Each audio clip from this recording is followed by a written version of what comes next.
내용을 나눠보도록 하겠습니다. 자, 문답을 먼저 해보겠습니다.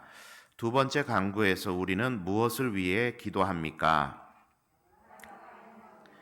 라는 두 번째 강구에서 우리는 사탄의 왕국이 파괴되고 은혜의 왕국이 진전되며 우리 자신과 타인이 그곳에 이르고 그 안에서 보존되도록, 그리고 영광의 왕국이 앞당겨지도록 기도합니다. 자, 이 내용을 조금 쉽게 정리를 해서 1번과 2번으로 정리를 해뒀는데, 이 두 가지 내용에 대해서 오늘 함께 나누도록 하겠습니다.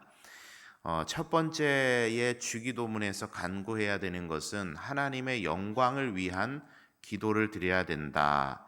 그런 내용에 대해서 설명을 드렸습니다. 우리가 기도 생활을 할 때에 가장 앞서고 가장 먼저 해야 되는 기도인데, 이 기도는 이제 조금 뭐랄까요? 어려운 말로 표현하자면 존재론적 목적이다.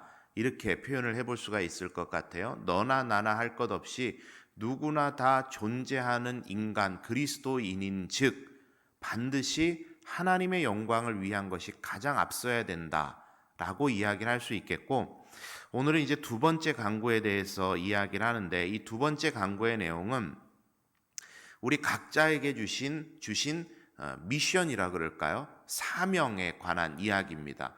반드시 우리의 신앙을 통해, 삶을 통해 이루어야 하는 어떤 사명감에 대한 이야기인데, 그것을 이렇게 한 단어, 한 문장으로, 키워드로 생각을 해볼 수 있습니다. 하나님의 나라. 한번 따라할까요? 하나님의 나라.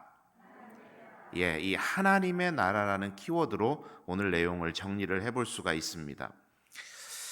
예전에는 이 하나님의 나라라는 개념보다는 천국이라는 개념에 보다 집중하는 경향이 있었습니다. 하나님의 나라보다는 뭐라고요? 천국은 뭐죠? 천국은 한자를 풀면 뭐라고 풀 수 있죠? 하늘 나라. 그죠? 하늘 나라예요. 천국. 그래서 모든 믿는 이들이 죽어서 가게 되는 어떤 공간이라는 개념에서 천국, 하늘나라에 많이 집중을 했었습니다. 그런 배경이 좀 있죠. 당시 한국 사회에 복음이 들어오고 나서 굉장히 이 나라가 궁핍하고 외세의 침입이 많았고 전쟁이 일어나고 하는 그런 상황 속에서 현실이 녹록지가 않았어요. 현실이 아주 어려웠습니다. 물론 저는 그 시대를 살았던 사람은 아니라 그걸 체험적으로 말씀은 드릴 수 없지만 굉장히 어려운 시절이었죠. 그 어려운 시절에 이 복음이 들어와서 열매를 맺게 될 때에 이런 이제 적용이 가능했던 거죠. 현실은 힘든 일 투성이지만, 현실은 전쟁이 있고, 현실은 일제의 압제 속에 우리가 살아야 되고, 현실은 궁핍하고, 현실은 헐벗고 있지만, 죽어서는 말로 할 수 없는 좋은 곳으로 가게 된다. 이것이 그 당시 한국 사회와 많이 맞아 떨어졌어요. 저는 목회자들의 책임이 크다고 생각합니다. 예수를 왜 믿나? 죽어서 천국 가자. 이게 복음의 거의 대부분을 차지하는 핵심 내용이었죠.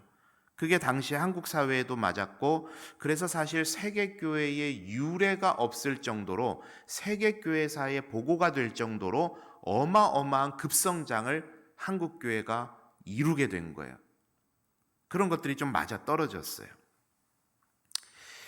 그런데 세계교회 사이에 보고될 만큼 유례없는 대부흥을 한국교회가 이루었는데, 그런데 이게 진짜 부흥이 맞냐라고 물어봤을 때는 조금 퀘스천 마크가 붙어요. 퀘스천 마크가. 왜냐? 우리 사람들은요, 볼 수 있는 게, 부흥이라고 했을 때 볼 수 있는 게, 연산교회가 부흥했다 그러면 제일 먼저 눈에 들어오고 확인되는 게 뭐죠? 머리 숫자가 늘어나는 거예요. 그죠? 머리 숫자가 늘어나는 거. 그걸 보고 사람들은 부흥했다 이렇게 이야기를 합니다. 그런데 하나님은 사람의 외모를 보지 않고 뭘 보시죠? 중심을 보시죠. 진짜 그리스도인 맞냐? 라고 만약에 질문을 하신다면 여기에 이제 퀘스천 마크가 붙는 거예요. 진짜 부흥 맞냐?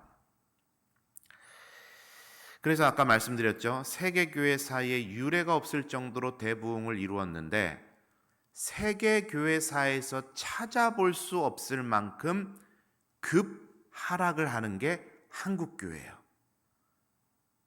굉장히 영광스러운 모습의 뒤편에 있는 굉장히 부끄러운 모습이죠. 세계교회사에서 이런 유례를 찾아볼 수가 없대요. 이렇게 급성장하고 이렇게 급격하게 하강하는 일을. 그게 지금 한국교회의 주소입니다. 진짜 부흥이 맞냐? 뭔가 답을 하기는 그렇지만 여러분의 마음에도 뭔가가 떠오르실 것 같아요. 진짜 부흥이 맞냐? 거기에 더해서 코로나가 한국교회를 한번 뒤흔들어 버렸어요. 키질 했죠. 키질을 막 했어요. 코로나가. 많은 사람들이 떨어져 나갔죠. 숫자가 엄청 줄었다고 말을 하는데 저는 이 상황이 우리 한국 교회에 굉장히 중요한 의미가 있다고 생각합니다. 남아있는 사람들이 그루터기와 같은 신실한 믿음의 일꾼들이라고 생각을 해요. 그래서 저는 그렇게 생각을 합니다. 우리 교회 생활, 신앙 생활이라고 하는 것이 코로나 이전과 코로나 이후가 그 신앙 생활의 모습은 굉장히 많이 달라질 것 같아요. 양상들이, 나타나는 현상들이 굉장히 많이 달라질 것 같아요. 벌써 앞서가는 교회들은 메타버스라 그래서 가상 공간에서 교회 학교 학생들이 모이고 우리는 이제 상상도 할 수 없는, 저도 아직까지 조금 꺼려져요. 가상 공간에서까지 그렇게 해야 될까 싶은 생각이 좀 있어요. 그런데 여러분, 불과 2년 전에 예배를 영상으로 드려? 말도 안 되는 거였어요. 그런데 지금은 굉장히 자연스러운 일이 되어버렸죠.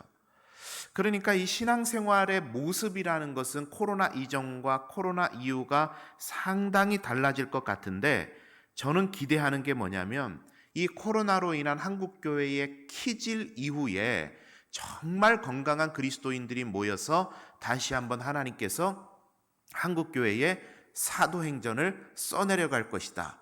저는 그렇게 확신합니다. 여러분 아니세요? 아닌 것 같으세요? 저는 분명히 그렇게 확신을 해요. 그런데 이제 저에게는 고민과 부담감이 하나가 있습니다. 고민과 부담감. 코로나로 인해서 성도가 줄고 코로나로 인해서 헌금이 줄고 헌금은 곧 교회 운영에 대한 직결에 이제 어려움을 주는 것이기 때문에 헌금이 줄고 하는 거 여러분 사실 저는 1도 걱정 안 돼요. 전혀 걱정 안 돼요. 여러분 저한테 아이고 목사님 코로나 시절에 오셔가지고 부흥도 안 되고 하는 이 어려운 때 오셔가지고 얼마나 힘드세요. 그런 이야기 하지 마세요. 그런 것 때문에 저는 1도 힘들지 않아요. 정말로 제가 부담이 되고 두려운 거는 뭐냐면 하나님께서 새 시대 새로운 성령의 바람을 한국교회에 일으키실 텐데 코로나 이후에 새로운 바람을 일으키실 텐데 제가 영적으로 무뎌서 그거에 편승 못할까 봐 제가 준비하지 못하고 있어서 이 연산교회를 배져가는 선장으로서 우리 연산교회를 그 성령의 바람에 함께 동참시키지 못하게 될까 봐 저는 그게 두렵고 저는 그게 떨립니다. 그래서 여러분 저를 위해서 목회자인 저를 위해서 기도해 주실 때 이 코로나로 인해서 어려워진 교회에서 힘내게 해주시고 그런 기도는 안 해주셔도 돼요. 하나도 안 힘들어요. 정말로 제가 부담이 되고 어려운 건 뭐냐면 영적 분별력과 영적 민감성이 없어서 하나님의 성령의 새바람 가운데 인도 못 받을까 봐 저는 그게 두렵습니다. 여러분 저를 위해서 꼭 기도하실 때 기도 안 해주시는데 제가 말씀드리는 건지는 모르겠지만 담임 목사를 위해 기도해 주실 때 생각나시면 꼭 그렇게 기도해 주세요. 영적 민감성을 달라고. 성령의 새바람이 이 연산교회 가운데 이 시대 가운데 새롭게 불어닥칠 때 그 성령의 새바람에 민감하게 반응해서 그 바람에 편승할 수 있게 해달라고 그렇게 기도를 좀 부탁드리고 싶습니다. 그래서 이제 우리가 집중해야 되는 것은 뭐냐면 천국이 아니에요. 천국 아니에요. 왜요? 천국은 이미 저와 여러분이 얻었습니까? 못 얻었습니까? 이미 얻었어요. 이미 얻었어요. 하나님의 자녀되는 그 순간 천국은 우리들에게 쉽게 말하면 따놓은 당상이에요. 죽으면 그냥 가면 돼요. 그러니까 천국에 대해서 고민하지 마세요. 뭐 천국이 그 천국 보고 오신 분들 덜어 계시잖아요. 뭐 다른 말은 안 하겠습니다만 천국이 뭐 어떻게 생겼고 그거 별로 관심 안 가지셔도 돼요. 그냥 돌아가시면, 저도 죽겠지만 저도 죽을 거니까 돌아가시면 가면 돼요. 네, 가면 돼. 정말 중요한 것은 뭐냐면, 이제 우리가 관심 가져야 되는 것은 뭐냐면 하나님의 나라입니다. 하나님의 나라. 하나님의 나라에 대해서 성경이 말하는 것은 우리가 죽어서 가는 곳이 아니라 우리가 살아가면서 경험하게 되는 것이 하나님의 나라라고 말을 해요. 즉 지금 우리에게 중요한 것은 뭐냐? 그 하나님의 나라가 우리의 삶의 자리에 실현되고 있는가? 그 하나님의 나라가 우리의 삶의 자리에 드러나고 나타나고 있는가? 여기에 우리는 관심 가져야 될 때라는 것입니다. 오늘 예수님께서 우리들에게 기도하라고 하는 존재론적 기도, 하나님의 영광을 위해 그 다음에 가장 중요한 기도가 뭐냐? 너희의 삶에 지금 하나님의 나라가 임하고 있냐? 그것을 위해서 기도하라고 오늘 이야기를 하신 거죠. 자, 이 하나님의 나라를 이해하는 데 있어서 중요한 두 가지 개념만 오늘 정리를 좀 해보도록 하겠습니다. 유인물을 한번 같이 보시죠. 이 하나님의 나라를 우리가 이해할 때 중요한 개념 두 가지인데, 첫 번째는 하나님의 나라는 통치이다 그랬습니다. 이 내용 한번 같이 읽어봅니다. 시작. 하나님의 나라를 질문 형식으로 만들어 본다면 누구의 통치를 받고 있는가라고 이야기할 수 있다.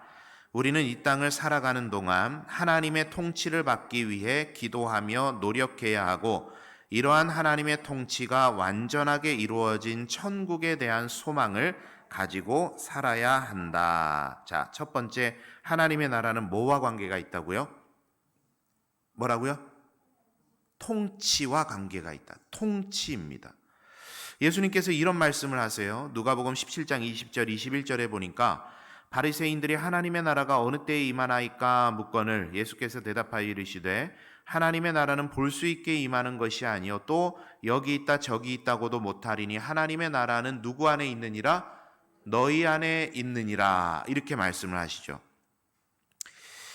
바리새인들이 하나님의 나라가 언제 임하겠습니까? 예수님께 묻는 장면인데, 왜 이 사람들이 하나님의 나라에 대해서 물었느냐면, 이 하나님의 나라는 예수님이 오신 다음에 새롭게 등장한 개념이 아니라, 이 하나님의 나라는 유대인들이 끊임없이 추구하던 게 하나님의 나라입니다.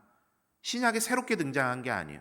유대인 역사에서 끊임없이 하나님의 나라에 대한 간구가 그들에게 있었습니다. 그것이 우리가 이제 흔히 표현하는 메시아 대망 사상과 굉장히 깊은 연관이 있어요. 애굽에서 430년, 바벨론에서 70년, 수많은 외세와의 전쟁, 포로, 외압, 지금은 로마의 식민살이, 너무나도 고달픈 시간들을 그들이 보내면서 이스라엘 백성은 끊임없이 메시아가 오셔서 자신들을 통치하고 외세로부터 절대적인 독립을 할 수 있는 그런 세상을 끊임없이 꿈꿔왔습니다. 그래서 메시아가 오셔서 우리를 직접 통치해주는 나라, 그 나라를 이들은 하나님의 나라라고 이해를 하고 있었어요. 그래서 메시아를 기다렸죠. 그런 와중에 예수라는 사람이 왔는데, 이 사람이 하나님의 아들이라고도 말하고 많은 사람들이 그를 따르는 것을 보고 바리새인과 종교 지도자들이 여러 가지 시비를 걸고 시험도 하고 그러던 와중에 그런 의도 가운데서 질문을 한 겁니다. 당신이 메시아 맞냐? 당신이 진짜 메시아라고 한다면 하나님의 나라가 우리의 땅 가운데 우리의 삶에 실현될 것을 당신이 알고 있지 않겠느냐? 당신 언제 하나님의 온전한 통치가 있는 그 나라를 만들어내겠느냐? 그런 질문을 이제 했던 거죠. 그런데 이제 뭐 나중 이야기지만 결론적으로 자신들의 기대하고 다르니까 십자가에 내준 거예요. 예수님을 로마인들에게. 거기에 대한 예수님의 답변이 이거예요. 하나님의 나라는 이러쿵저러쿵 하면서 요란스럽게 오는 나라가 아니라 하나님의 나라는 어디에 있다? 너희들에게 있다.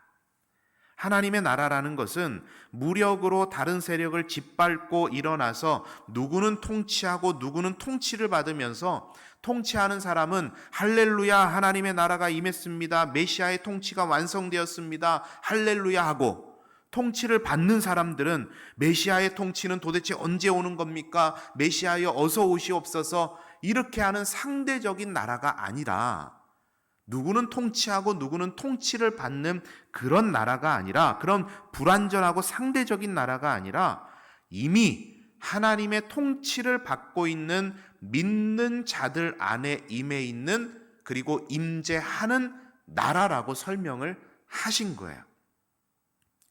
그래서 조금 배경적인 설명을 드리느라고 어렵게 설명을 드렸지만, 이 말을 질문으로 바꾸어서 대답해 본다면, 질문해 본다면 간단하게 이렇게 질문해 보면 됩니다. 지금 당신의 삶은, 당신의 생각은, 당신의 습관은, 당신이 가진 가치관은 하나님의 통치를 받고 있냐?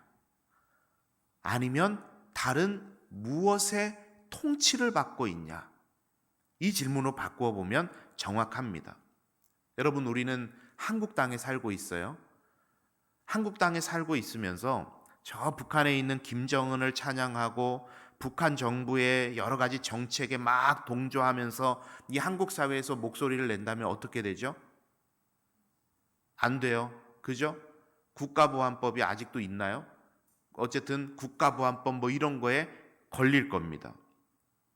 우리가 하나님의 백성이라고 말은 하지만 하나님의 통치, 하나님의 말씀을 통해 우리를 통치하고 계시는 그 하나님의 통치보다 세상에 썩어 없어질 것들, 우리로 하여금 하나님으로부터 멀어지게 하는 것들에 더 많은 관심을 가지고 그것들의 영향을 받고 그것들의 통치를 받고 있다면 하나님의 통치와는 거리가 먼 것이고, 이것은 곧 무슨 말이냐? 하나님의 나라는 우리의 삶과 멀리 떨어져 있다라는 말과 똑같은 말인 겁니다.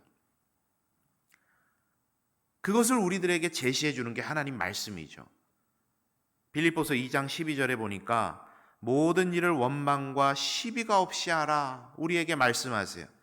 그런데 내가 가는 곳마다 원망의 일들이 생기고 불평거리들이 생기고 시비하는 일들이 생긴다면 하나님의 말씀이 내 안에서 이루어지지 않고 하나님의 말씀이 내 삶을 통치하고 있지 않으니 이것은 곧 뭡니까? 나의 삶과 하나님의 나라는 관계가 없는 상태인 거죠.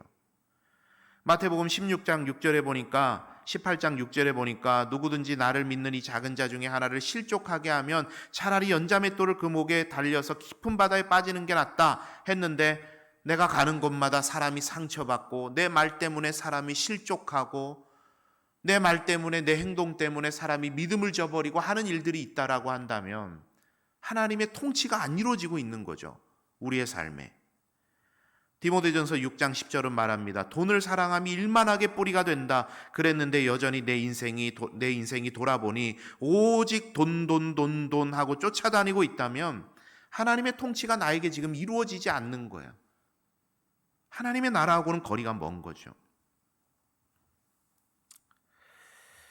여러분, 오늘 우리는 이 예수님의 첫 번째 기도의 제목을 보면서 고민하고 질문해 봐야 됩니다. 나는 누구의, 무엇의 통치를 받고 있나? 여러분은 뭐라고 대답하시겠어요? 내 생각과 마음과 삶과 언행이 오직 하나님의 통치, 말씀으로의 통치받기를 기도하는 여러분 되시기를 바랍니다. 이게 우리 주님께서 기도문을 가르치시면서 존재론적 목적 다음으로 첫 번째 되는 우리의 인생 사명에 대해 말씀하시는 기도 제목입니다. 하나님, 내가 하나님의 통치받기를 원합니다. 내 말도, 내 생각도, 내 행동도, 내 표정도, 내 삶 전체가 하나님의 통치받기를 원합니다. 그렇게 기도하시는 여러분 되시기를 바랍니다. 자, 두 번째는 다음 내용을 볼까요? 유인물의 뒷장입니다. 하나님의 나라는 확장이다 그랬습니다. 한번 같이 읽어볼게요. 시작. 누룩은 작은 양이 밀가루 안으로 들어가지만 그 밀가루의 성질을 변화시키고 그 부피를 부풀게 해서 빵을 만들어낸다. 하나님의 나라는 이렇게 확장되어 가는 것이다. 하나님의 통치를 받는 나의 삶과 언행과 생각과 가치관이 내 주변 사람들과 공동체를 서서히 변화시켜 가는 것이 바로 하나님 나라의 확장이다. 자, 두 번째 집중하는 것은 하나님 나라의 뭐라고요? 확장이에요. 확장. 누가복음 13장 20절 21절 그 유인물에 적혀 있는데 한번 같이 읽어보도록 하겠습니다. 시작. 또 이르시되 내가 하나님의 나라를 무엇으로 비교할까? 마치 여자가 가루 서말 속에 갖다 넣어 전부 부풀게 한 누룩과 같으니라 하셨더라. 아멘. 하나님의 나라는, 하나님의 통치는 확장되어 간다라는 거예요. 그리고 확장되어야만 한다라는 겁니다. 어떻게요? 아주 작은 존재인 나를 통해 나에게 하나님의 통치가 이루어지고 나에게 하나님의 나라가 이루어질 때 그것이 주변으로 확장되어 간다라는 겁니다. 하나님 나라의 굉장히 중요한 속성이에요. 바울과 신라가 빌립보 감옥에 갇혔습니다. 여차저차 이런 일들이 있었어요. 간수가 자살하려고 하다가 도망가지 않은 바울과 신라가 이 간수를 붙잡고 복음을 전합니다. 뭔지 아시죠? 그 상황은 잘 아시죠? 그때 아주 유명한 성경 구절이 등장을 하는데 사도행전 16장 31절에 이 말씀 중요한 말씀이니까 한번 같이 읽어볼까요? 그 유인물에 적혀져 있습니다. 사도행전 16장 31절 시작. 이르되 주 예수를 믿으라. 그리하면 너와 내 집이 구원을 받으리라 하고. 아멘. 주 예수를 믿으라. 그리하면 너와 내 집이 구원을 받게 될 것이다. 이런 말을 했어요. 여러분, 이게 어떤 의미입니까? 내가 구원받으면 우리 가족들이, 내가 구원받으면 내 아내와 내 자녀들이 자동으로 구원받는다라는 이야기예요? 그런 이야기 아니에요. 그런 이야기가 아니라 내가 구원받아 하나님의 백성이 되면 그로 인해 내 집안에 복음이 증거되고 우리 집안이 구원을 받는다라는 거예요. 그렇죠? 내가 구원받아 그 복음을 아내에게 전했더니 아내가 구원받고 나와 아내가 함께 그 복음을 받아들여 구원받고 자녀에게 그 복음을 전했더니 자녀가 구원받고 이렇게 해서 온 가족이 구원을 받게 된다. 이게 하나님 나라의 확장성을 아주 잘 보여주는 겁니다. 나에게 우선 하나님의 통치가 일어나고 나를 통해 아내에게 하나님의 통치가 일어나고 아내를 통해 아들 1에게 아들 2에게 그 며느리에게 또 그 며느리의 자녀에게 사돈에게 팔촌에게 이 하나님의 복음이 확장되어 간다라는 이야기예요. 이게 하나님의 나라입니다. 확장되어 가는 것. 여러분, 아주 유명한 사회적 실험이 있습니다. 깨진 유리창 이론이라는 게 있어요. 깨진 유리창 이론. 쉽게 설명하자면 쓰레기가 있는 곳에는 쓰레기가 계속 쌓인다라는 이야기예요. 이건요, 제가 아주 쉽게 여러분께 증명해 드릴 수 있습니다. 실험은 안 할게요. 제가 우리 교회 앞에 있는 현관문 앞에 있는 전봇대 하나 있죠. 커다란 전봇대. 거기에다가 커다란 커피 전문점의 커피 용기를 거기다 딱 두고요. 가래침을 퇴 뱉어 놓잖아요. 그러면 시간 얼마 안 가서 거기에는 담배꽁초가 쌓이고 다른 커피컵들이 쌓이고 쓰레기들이 쌓여갑니다. 이거 분명한 거예요. 실험하지 않아도 너무나도 많이 실험되었고 증명된 사실입니다. 여러분, 반대로 마찬가지예요. CCTV에 주류 운반차, 그 술을 운반하는 트럭 있잖아요. 이 트럭 그 주류 운반차가 사거리에서 이렇게 좌회전을 하다가 이거를 이제 결박을 제대로 안 해놔가지고 그 병들이 그냥 다 우르르 다 쓰러져 버린 거야. 물론 그걸 안 묶은 운전자의 잘못도 크죠. 그러나 그 잘못 따지기 전에 이제 사거리에 교통이 마비되지 않겠어요? 그렇게 되면 한 사람이 와서 그 유리병들을 발로 막 가진 게 없으니까 발로 막 치우기를 시작합니다. 옆에 상점에서 있던 사람이 자기 상점에 있던 빗자루를 가지고 와서 막 쓸어갑니다. 또 저 멀리서 어떤 사람이 보고는 제설할 때, 눈 치울 때 쓰는 커다란 쓰레받기 있잖아요. 눈 밀고 가는 쓰레받기. 그걸 가지고 와갖고 막 치웁니다. 불과 몇 분 만에 그게 다 정리가 되는 거예요. 여러분, 그래서 제가 우리 교회에 부임하고 나서 제 눈에 탁 들어온 게 하나가 있어요. 그게 뭐냐면 쉴만한 뭐죠 이름이? 푸른 초장인가요? 예? 물된 동산. 저는 이게 맨날 헷갈려요. 막 쉴만한 물과 푸른 초장, 물된 동산이 계속 헷갈리는데, 물된 동산에 그래도 이렇게 성도님들이 쉴 수 있도록 공간을 해놓은 거잖아요. 그런데 제 눈에 그냥 대번에 딱 들어오는 게 뭐냐면 거기에 분리수거장이 있는 거예요. 예. 그러면 여러분, 쓰레기 옆에 사람이 가서 앉고 싶습니까? 안 앉고 싶죠. 냄새 나고. 그래서 이제 교육자들하고 의논을 해서 거기를 싹 지금은 치웠잖아요. 그래서 파티션으로 딱 막아놓고 하니까 그래도 뭐 카페 이렇게 글자도 네, 작은 곳이지만 해놓고 하니까 성도님들 잘 앉으시는 것 같더라고요. 여러분, 참 중요한 원리 아닙니까? 내 선한 영향력이 조금씩 퍼져가요.